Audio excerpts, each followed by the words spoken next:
Welcome to the Deep Dive. Today we are strapping in for a deep dive into a career that is really defined by two extremes. Cold pulls apart, yeah.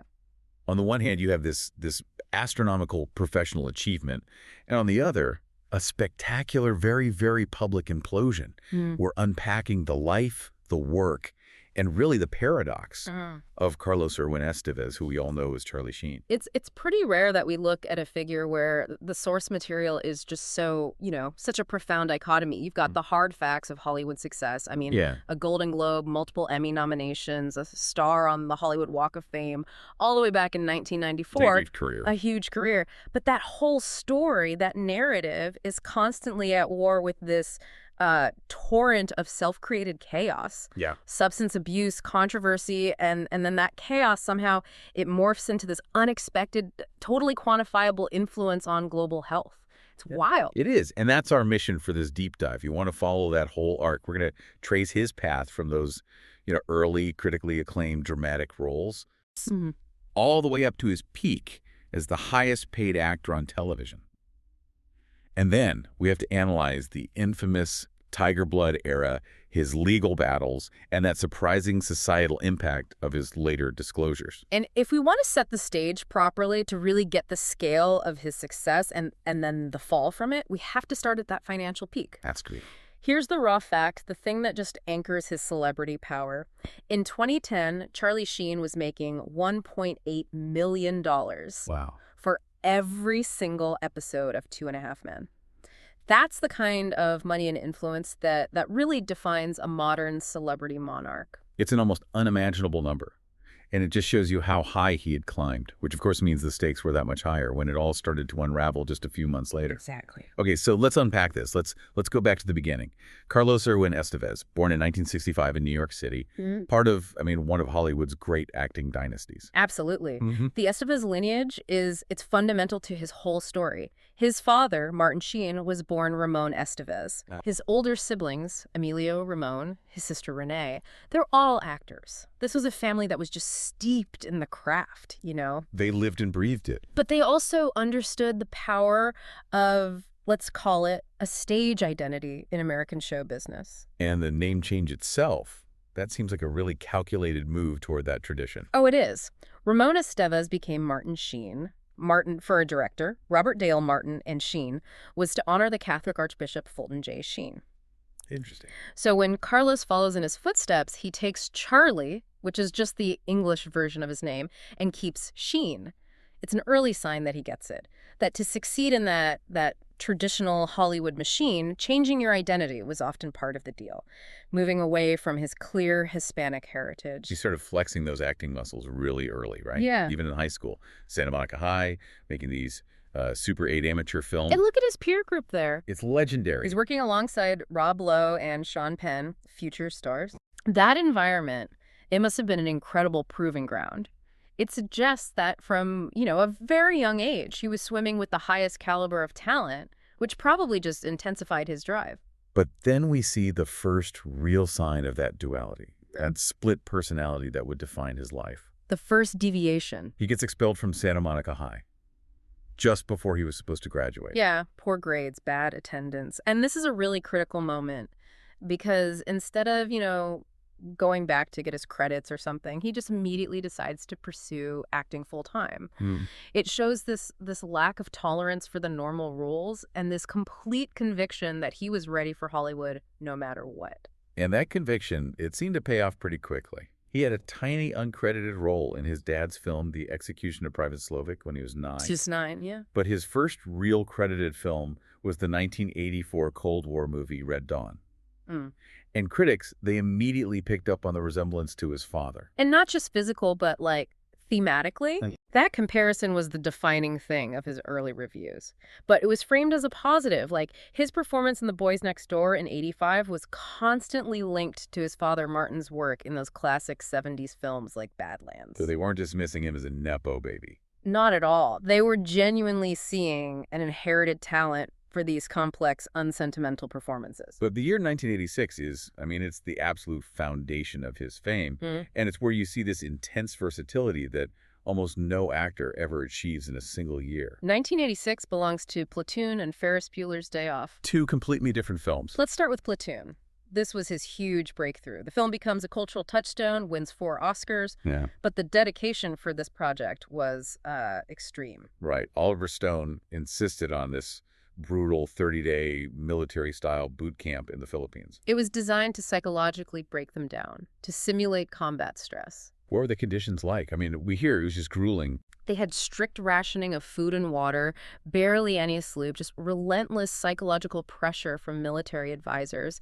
Sheen and the whole cast were just living in the jungle. Wow. It shows you this young actor was fully committed to the method to the point of, severe deprivation. And his performance was called terrific, marvelous. He proved he could handle that dramatic weight. And the irony is, in the exact same year, he pops up in a completely different mode. This brief but instantly iconic scene in Ferris Bueller's Day Off. And this is where the story gets fun. He's the juvenile delinquent at the police station. To get that authentic, disheveled, worn-out look, Sheen just stayed up all night before the shoot. That's dedication for a tiny role. It's a testament to his innate ability to deliver authenticity, even in a small comedic part. Critics said he made a great impact in this one brief scene. To have 2 top 10 grossing films in the same year, one a searing war drama and the other a teen comedy classic, I mean, that's phenomenal for a 21-year-old. And that dedication continued. He reunited with Stone for Wall Street in 1987, starring as Bud Fox opposite Michael Douglas. Yeah, he's basically the audience's way in, the greenhorn yuppie drawn into Gordon Gekko's world. And the critical assessment of Wall Street is maybe the most revealing part of his early career. It shows this conflict the critics saw in him. It does. The Washington Post loved him. They called him perfect as a greenhorn yuppie playing with the big guns. They saw his kind of earnest quality as fitting the role of the apprentice. But not everyone was sold. Roger Ebert, in particular. Ebert was famously critical. He said Sheen's performance was the film's weakness. Ebert felt he wasn't relentless enough, that he lacked the intensity to convincingly move in those cutthroat circles. And this is a fascinating insight. Stone needed Bud Fox to be ambitious, but also morally compromised, but maybe Sheen's natural on-screen persona, which often had this vulnerability to it, held him back from portraying that truly ruthless drive the role needed. It's a little hint that maybe his dramatic range was a bit narrower than people first thought. So as we move into the late 80s, his versatility just keeps expanding, and it's often driven by his real passions, especially baseball. His love for baseball was almost a second career. He was an avid player, and this passion directly influenced his film choices. He took the role of Happy Felsch in 8 Men Out. The 1988 film about the Black Sox scandal. Right, a really acclaimed ensemble film. He took it solely for the experience of being in a baseball movie. And that love was so intense, it even dictated the roles he didn't take. Exactly. The story is that he passed on starring in Bull Durham, a classic, to take the role of Ricky Wild Thing Vaughn in Major League. And Major League turned out to be a stroke of genius, both for him and for his image. Oh, absolutely. It solidified that image of Charlie Sheen as the cool, slightly rebellious guy with a ton of attitude. And the critics were genuinely surprised by his comedy chops. Empire magazine called him a delightful surprise at light comedy. And that shift toward comedy, using his natural charisma, that led directly into his huge commercial success in the early 90s. The parody films. Hot Shots. Yeah. And Hot Shots. Part 2. They were massive commercial hits that just proved his bankability. But here's where we get back to that incredible duality. Right. The same actor who could get expelled from school and was known for his personal issues could also commit to this extreme level of discipline for a movie that was, let's be honest, basically a gag reel. The commitment for Hot Shots, Part 2, is genuinely shocking when you think about what was going on in his personal life at the time. To prepare for those satirical action scenes, Sheen did what he called an insane physical regimen. We are talking 8 hours a day, 6 days a week. 8 hours a day. A strict diet, yoga, swimming, stationary biking, intense martial arts with a personal trainer. That's the discipline of an Olympic athlete for a comedic sequel. It speaks volumes about the compartmentalization in his life. The professional machine, when it had a clear goal, could operate with this almost terrifying precision. Right. That discipline just wasn't translating into his personal life. Not at all. But professionally, he was still willing to make these extreme sacrifices for the craft, even in comedy. However, the mid-90s, that marked a financial peak. that pretty quickly turned into a creative and commercial dip. He started leaning into action roles and got his highest movie salary, a staggering $6 million for the 1994 action film Terminal Velocity. And that $6 million salary is key.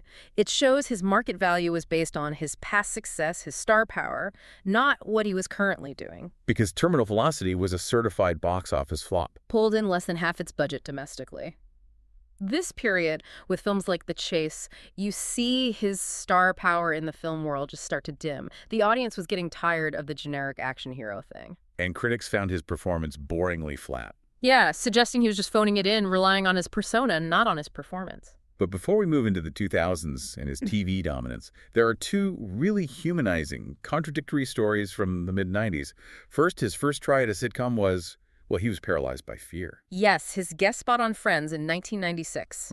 This is the man who would become the king of the live studio audience sitcom. And he was so nervous performing in front of that crowd that they had to pause production. It's this remarkable flash of vulnerability. It suggests that the controlled environment of a film set was his comfort zone, and the immediacy of live TV, at least initially, terrified him.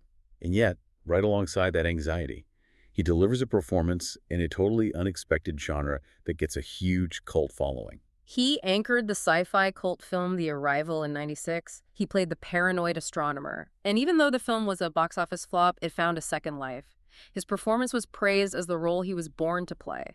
Critics said he carried the film admirably. So even during his commercial slump, those flashes of real talent were still there. Often in unexpected places. Yeah. And that era kind of ends perfectly with his self-parody cameo in Being John Malkovich in '99. He even got a Screen Actors Guild nomination for it. Hollywood still appreciated his unique identity. Okay, so the 21st century opens, and Sheen finds the perfect vehicle, the television sitcom. A medium where he could fully merge his established persona with, commercial stability. His pivot started in 2000 when he replaced Michael J. Fox on Spin City. And this wasn't just a placeholder move. The show's ratings actually went up. Oh, really? Yeah, especially in that really desirable 18 to 34 demographic. It proved he could draw an audience to serialized TV. And that success translated pretty quickly into some serious industry recognition. Absolutely. He won the Golden Globe for Best Actor for Spin City, and that just validated his move to television and set the stage for the true cultural phenomenon that was coming next. That phenomenon, of course, was 2.5 Men. He's cast as Charlie Harper in 2003, and the character was famously designed to capitalize on his well-publicized bad boy image. The genius of 2.5 Men was that they didn't try to hide his notoriety. They packaged and sold it. Charlie Harper, the hard-drinking, womanizing jingle writer, was basically the sanitized sitcom version of the public perception of Charlie Sheen. And his performance made it work. Crucially, a USA Today review pointed out that he was so amusingly sardonic and cheerfully self-aware that he made Charlie Harper's immaturity endearing rather than annoying. He wasn't just earning praise. He was earning astronomical money. The earnings progression was just astounding. 4 Emmy nominations, 2 Golden Globe nominations, and by the final season, that $1.8 million per episode salary made him the highest paid actor in television history at the time. He was literally at the peak of his professional power, holding massive leverage over a primetime juggernaut. And this is the moment where that professional control we saw during the Hot Shots era completely vanishes, replaced by utter unmanaged chaos. The slide began pretty quietly, January 2011. Production on 2.5 Men had to be put on hold. Right, because he was entering his third substance rehab attempt in just 12 months. Which established this pattern of unreliability that the network just couldn't ignore, despite his salary. And then the situation just escalated dramatically the next month. He started a very public, intensely aggressive feud with the series creator, Chuck Lorre. He used highly offensive personal language. And that led CBS and Warner Bros. To just immediately terminate the rest of the season's production. And Sheen's reaction wasn't, regret or silence. No, it was a demand for a 50% raise, claiming he was underpaid. Underpaid. That hubris, combined with everything else, led to his contract being officially terminated in March 2011. And here's where it gets really interesting. The meltdown that followed became arguably the most significant monetized celebrity spectacle of the early social media age. This wasn't a private crisis. It was a public performance. A performance that completely bypassed traditional media. It was all live interviews and his own video posts. And he just unleashed this torrent of bizarre, self-aggrandizing rhetoric. We all remember the key phrases. Oh, yeah. Describing himself as a warlock with tiger blood and Adonis DNA, repeatedly claiming he was winning. 1.8 million an episode, and he's convinced he's underpaid. I mean, where do you draw the line between a celebrity owning their chaos and what just sounds like pure delusion? That's the core question that made it all so captivating. It was a genuine crisis played out with the vocabulary of a superhero story. He truly believed he was functioning on this higher, special plane. A total bitchin' rock star from Mars. Exactly. The videos smoking through his nose, ranting at his former employers. It was unprecedented. The sheer absurdity captivated millions. The media wasn't covering a crisis. They were covering a live, unscripted reality show. And Sheen very quickly proved he was an expert at monetizing that infamy. The chaos wasn't just chaos. It was profitable. Immediately. The scandal led to the highest-rated Comedy Central roast in their history. Drew 6.4 million viewers. The public appetite to witness this was just voracious. So he decides to take the show on the road. He launched the My Violent Torpedo of Truth Defeat is Not an Option tour. And the demand was just shocking. Tickets sold out in 18 minutes, a Ticketmaster record. He reportedly earned $7 million from the tour in 2011, plus another $1 million from Twitter endorsements. This period is a textbook case of turning professional wreckage into immediate, massive personal revenue. It proves that in the digital age, attention, even negative attention, can be instantly monetized. And despite the intense legal battle, the lawsuit against Lorian and Warner Bros., which was settled in September 2011, he had this very unexpected moment of public maturity. Yeah, at the Emmys that same month, he goes on stage and gives this surprisingly gracious statement to the cast of 2.5 Men, wishing them all the best. It was such an abrupt shift from the rock star from Mars persona, a moment of unexpected professional reconciliation. And he successfully leveraged it into a new show, Anger Management, which proved he was still, albeit chaotically, viable. 100 episodes. He was still a draw. The public meltdown of 2011, it was really just the amplified culmination of decades of personal turmoil, centered on relationships and persistent substance abuse. We need to detail the history that fed into that chaos. It's important to frame this not as, isolated incidents, but as a recurring cycle of volatility. Sheen has been married 3 times, has 5 children, 2 grandchildren. But the relationships, they often ended amid these highly publicized legal disputes. Let's go back to the beginning of the legal issues. Yeah. The 1990 incident with his then-fiancée, Kelly Preston.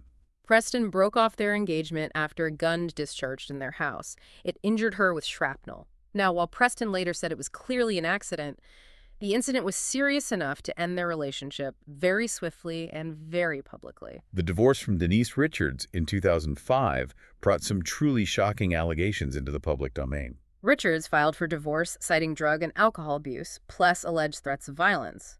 But the court filings also had these highly disturbing accusations about his online activity, suggesting he looked at gay pornography featuring boys who looked underage and expressed an attraction to underage girls. Which he denied. He denied them vehemently, but he did admit that the FBI searched his computers.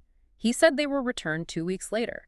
Regardless of the outcome of those specific claims, the public record shows a profound personal collapse in the mid-2000s. And that turbulence just continued right into his third marriage to Brooke Mueller, which led to his 2009 arrest. He was arrested in Aspen for assaulting Mueller. He eventually pleaded guilty to misdemeanor assault in 2010, and the plea bargain mandated 30 days in rehab, probation, and anger management, which clearly did not work, culminating in the 2011 peak of his meltdown. And the final break with Mueller was right at the height of the Tiger Blood era.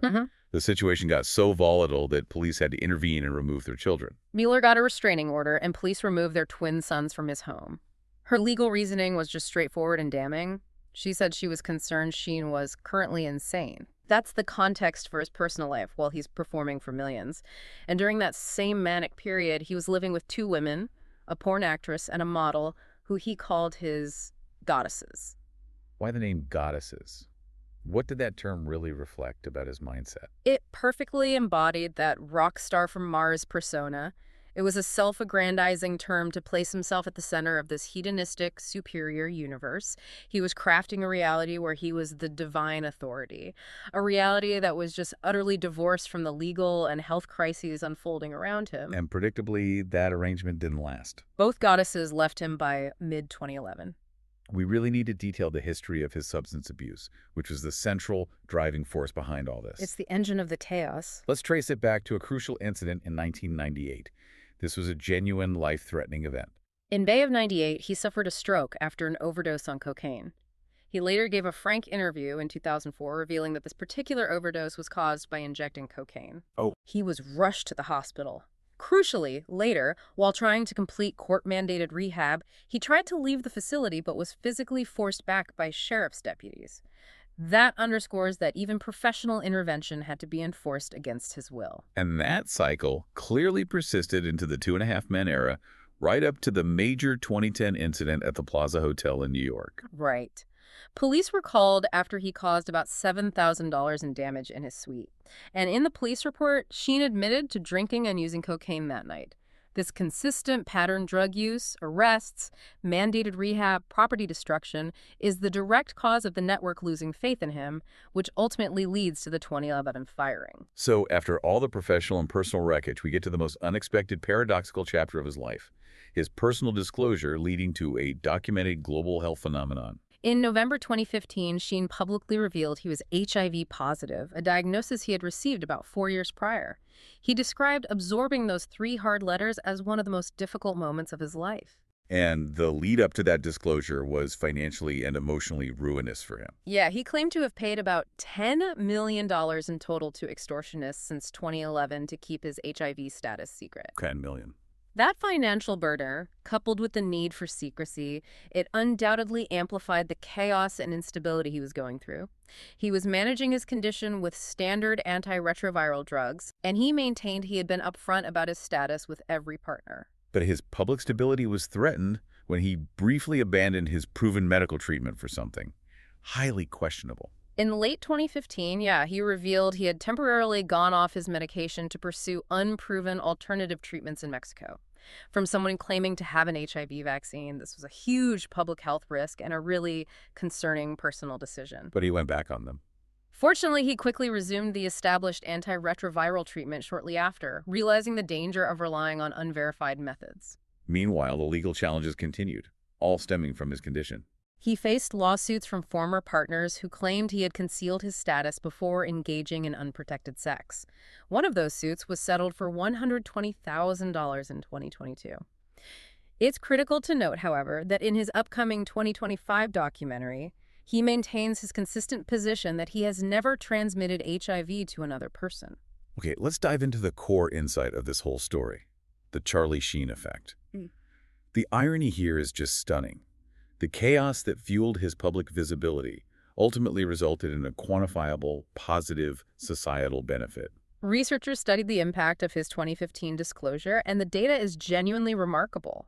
In the 3 weeks right after his announcement, there were 2.75 million more HIV-related Google searches than researchers would have statistically expected in the U.S. 2.75 million.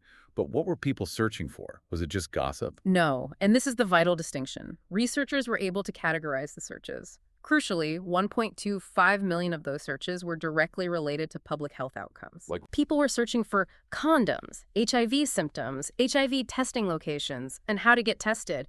This was attention translated directly into education and practical health investigation. And the commercial impact confirms that translation into action. A later study tracked the sale of at-home HIV testing kits.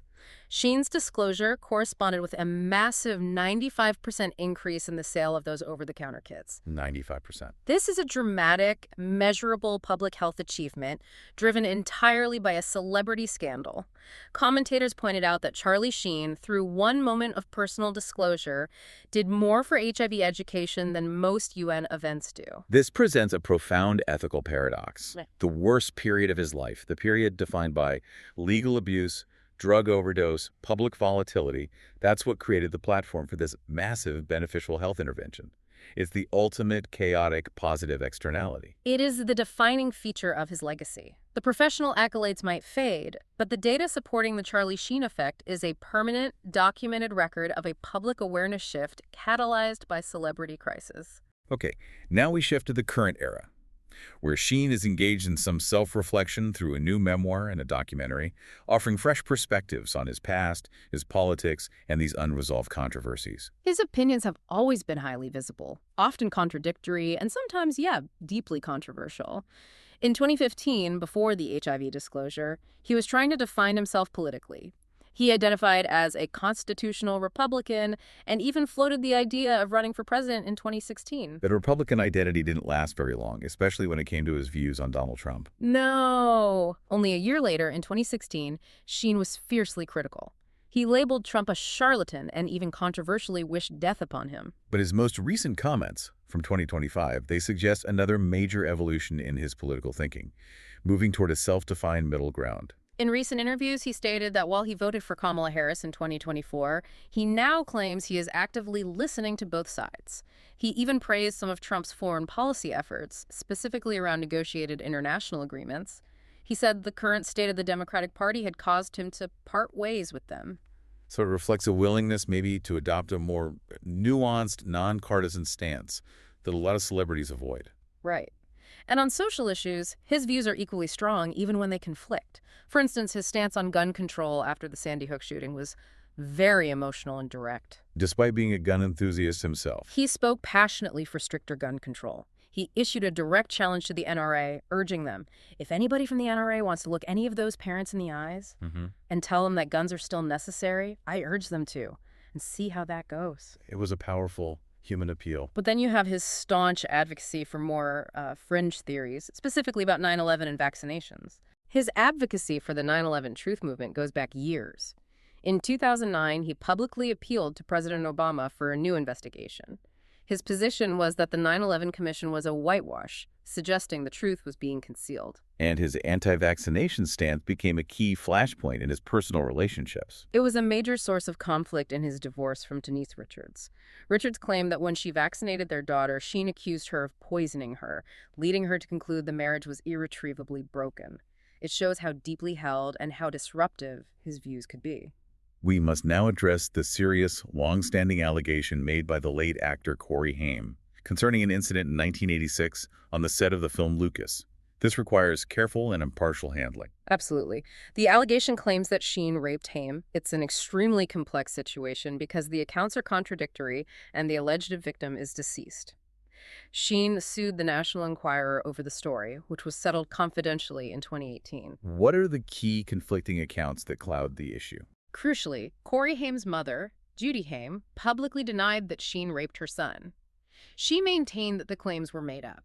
But conversely, the claim was repeated by actor Corey Feldman in a 2020 documentary. And Sheen's most recent public statements, made in 2025, have been forceful and absolute in their denial. While promoting his autobiography, yes, he vehemently denied the allegations. He called them a bullshit, a vile work of fiction, and a hideous insult to Haim's memory.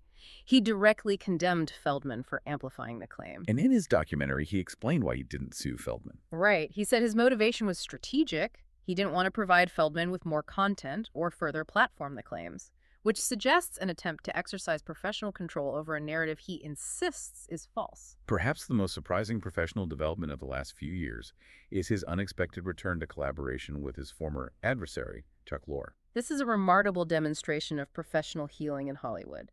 The series creator who famously fired Sheen from his highest-paying job, Chuck Lorre, cast Sheen in his Max series Bookie, which ran from 2023 to 2024. This reunion suggests that time, sobriety, and mutual professional respect ultimately transcended that volatile feud of 2011. We also saw a brief, symbolic shift in his professional identity during this later career phase. For the 2013 film Machete Kills, he chose to be credited under his birth name, Carlos Estévez, for the first time.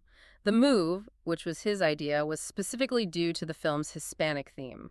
It's a late-career acknowledgement of his heritage, even if it was a one-time thing. Finally, his upcoming 2025 autobiography, The Book of Sheen, and the documentary, aka Charlie Sheen, have brought forward some deeply personal, late-in-life revelations about his sexuality. He revealed that he has had sexual encounters with several men, and his manner of disclosure was defined by this startling candor. He asserted, "I'm no longer running from anything." He took full responsibility, dismissing any potential judgment with the defiant "so what" attitude. A huge contrast to the years of guarded secrecy that defined his earlier persona. Exactly. A very late-stage willingness to publicly define his full identity. And to wrap up the personal life developments, we have to touch on the recent family situation involving his daughter, Sammy Estévez, starting an OnlyFans account in 2022. This was a clear point of conflict. Sheen initially expressed public disapproval, saying the decision did not occur under my roof. Right. However, he later softened his stance. He eventually offered public support for his adult daughter, citing arguments made by Sammy's mother, Denise Richards, who advocated for Sammy's right to pursue her choice. It shows a personal shift towards supporting the autonomy of his adult children, even when their choices are controversial. What an exhaustive journey through the life of Charlie Sheen. We've gone through the extremes. From acclaimed Oscar-adjacent performances in Platoon and Wall Street to achieving that unprecedented salary peak as the undisputed king of TV contracts. Then documenting the self-destructive chaos of the Tiger Blood era, the legal turmoil, the immense financial burden of extortion, and his surprising return to professional respectability with Chuck Lorre. The career accolades, the Golden Globes, the cult status of his baseball films, they are profoundly significant to his status as an actor. However, what is truly unique about his story is the mechanism by which fame operated in his case. The very public crisis that led to his professional ruin and personal exposure that ultimately created the necessary noise and attention to drive the Charlie Sheen effect. Right. The raw, unedited chaos of his life was the catalyst for a fundamental, positive, and measurable shift in global health awareness about HIV testing. It really forces you to reconsider the ultimate purpose and utility of celebrity in the 21st century. Indeed. We leave you with this provocative thought, the central paradox of this entire deep dive.